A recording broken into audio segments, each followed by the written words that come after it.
Hello there, my friends. My name is Betsy. Today I'm going to be sharing with you this little painting that I made recently. Now, I am working inside of my art journal for this one since I am still working on the 100-day project. And the paper here does measure 6 inches by 6 inches, and it is watercolor paper.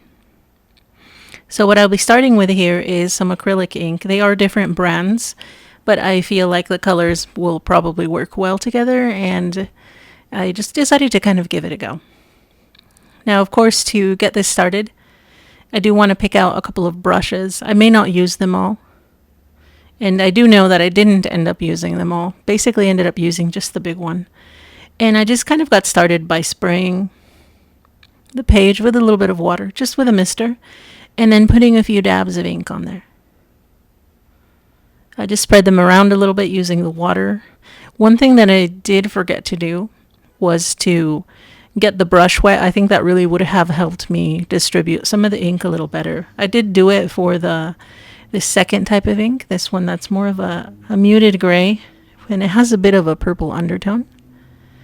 So I did go ahead and use it there and started spreading it out. Now, I wasn't too interested in having very bright or very solid colors. I really wanted them to be kind of muted. So that's what I'm going for here. Just doing a bit of mark making. And so once I did that, I went ahead and used my little heat gun. It's just a Ranger heat gun and applied heat. I was a little hesitant to do this simply because I did have another drawing on the back of this, and I was afraid that I might kind of damage that drawing. So I tried to be a little careful here. And I did decide to let it sit for a little while, even before I came back and removed the tape. I did want to make sure that it kind of settled in. And so there we go, I removed the washi tape. And now I can actually go in and start doing some of the other work. I am going to continue using water because I decided to use a watercolor pencil, and this one is by Faber-Castell. And I also used one of these kind of brush pens that hold water, and just started going in with a few shapes, just really simple shapes. When I did get started here, I wasn't really sure if I was going to use this pattern on the entire page. I did end up using it on most of it. And I also wasn't sure how I wanted to shade them in, so you'll see that as I progress here for the next few minutes, I do end up kind of changing how I color in those spaces. Kind of those oval shapes that are being created. At first, I only really colored the edges and just kind of spread that pigment around. But later on, I do end up just coloring the whole shape solidly. So right here, I just color it solidly and just add water. I don't really play with watercolor very often, so this is kind of a nice little experiment for me. Just trying it out. Slowly but surely, I am figuring out how to work with a watercolor. For whatever reason, I'm just more comfortable with ink and the way the ink works, even though I tend to use it very much as if it were watercolor. So here I'm just kind of spreading around. Now, if you are curious about this particular pattern that I'm using, the one that I'm drawing here in the pencil, it is a pattern that I created, and it is under my patterns playlist, and I did call it mycelium.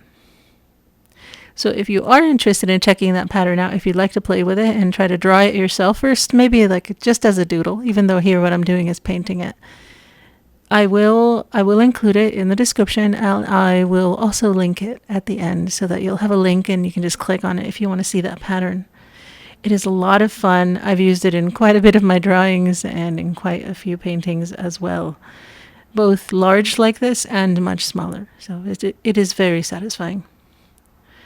And so I end up just kind of filling this whole space with those lines and just coloring it in. And at this point, I'm just trying to be really careful. If you do see me take the brush pen off screen a little, it's because I'm wiping it off so that I can take the pigment off of the brush. And that way, when there's a little button on this tool that kind of squeezes some of the water out, and that way I have clean water so that it helps me get more of a gradient. So that's what I'm doing there, just kind of getting it cleaned off. It's really easy to just have a towel or a paper towel or a napkin next to your work, and you can just do that and kind of wipe it off so that it cleans it up. You can see here that I also just started heading towards the left hand on the lower side. I'm trying a few different kind of shapes just to see how that'll make it look when I kind of add some gradients here. So I'm doing my best to kind of spread that color around, trying to see how I can make some shadows there.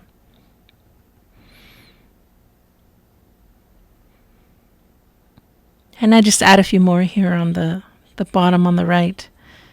Again, at this one, I'm kind of just playing around. I just want to see how this spreads, especially when I'm using this watercolor over the acrylic ink. I just want to see how well the acrylic ink stays put. My assumption is that the acrylic ink that I used in that background will stay put, but sometimes I don't know. So I'm kind of just testing that out, making sure that everything is behaving the way that I want. And so I think it did pretty good. I think it did very, very good. And now what I'm going to do is, because there were a few spots that I just wasn't too sure about, I wanted to start off by first framing the whole piece. Now, what this is going to do for me is it starts giving me a much better idea of the image and the composition just by adding that frame. And so once I got a chance to look at it that way, I was able to go back and started getting a few spots with just some sheer black. This pen that I have here, it is just pure black ink, and it is water-based ink, so I think it worked really well along with the watercolor that I used there. And also it really helped me add just a little bit more texture to some places that were looking a little plain. And so there you see me kind of just adding a little bit more.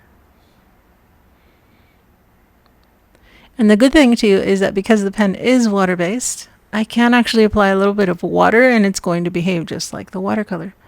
So that was pretty nice. And I went around the edge. I did apply just a little bit more heat just to bring down some of the moisture on the page. I've noticed that when I'm working with these layers, it really is a good idea to kind of apply heat every once in a while. Or if I have enough time, I can kind of just give it some time to dry before I go back and use it some more. So now what you see here is that I've moved on and I started working with a white charcoal pencil. Now I will warn that if you are using white charcoal on your kind of mixed media pieces like I am here, then you do want to try it out, kind of test it out somewhere, just to see if the charcoal will lay over what you have underneath it. Often if you use this over colored pencil, it won't work. So make sure to test it out somewhere or try it out. It might not work. So I'm just using this to create these kind of highlights, just to really brighten some of these zones, especially where there's that blue. I'm really trying to brighten it up. And for this one, I didn't even bother using any kind of blender or stump or anything to kind of blend it out. I really liked it when it looked kind of scratchy. So now that I look at it at this point, I end up deciding that I really wanted this area over here to be a little darker. So I added some more of the black pencil and just came in with my big moppy brush, got it wet, and just kind of went over that whole corner there. Tried to spread it out just a little bit if I could. There we go. And that way that whole area looks like it's kind of bathed in shadow. So I really like that. I'm not going to do any highlights over that zone. I'm just going to leave it the way that it is. So now it looks nice and dark over there. And to finish it off, I did decide to do one more thing here.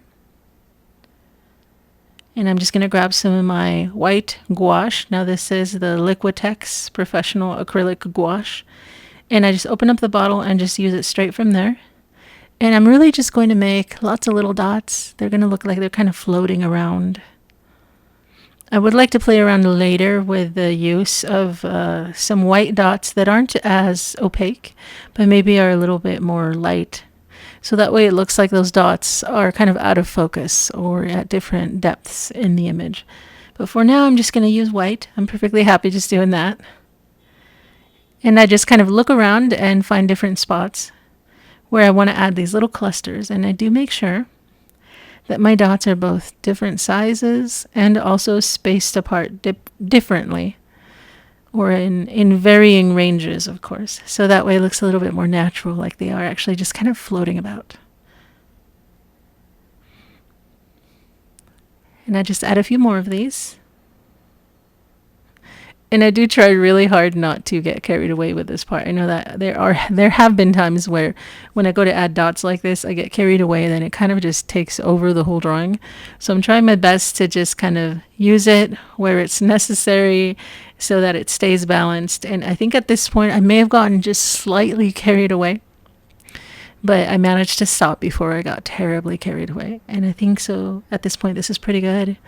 And so I'm just going to set this aside and let the paint kind of settle and dry. And later I'll try it again. So I really hope you enjoyed this, and I hope that you have a wonderful day.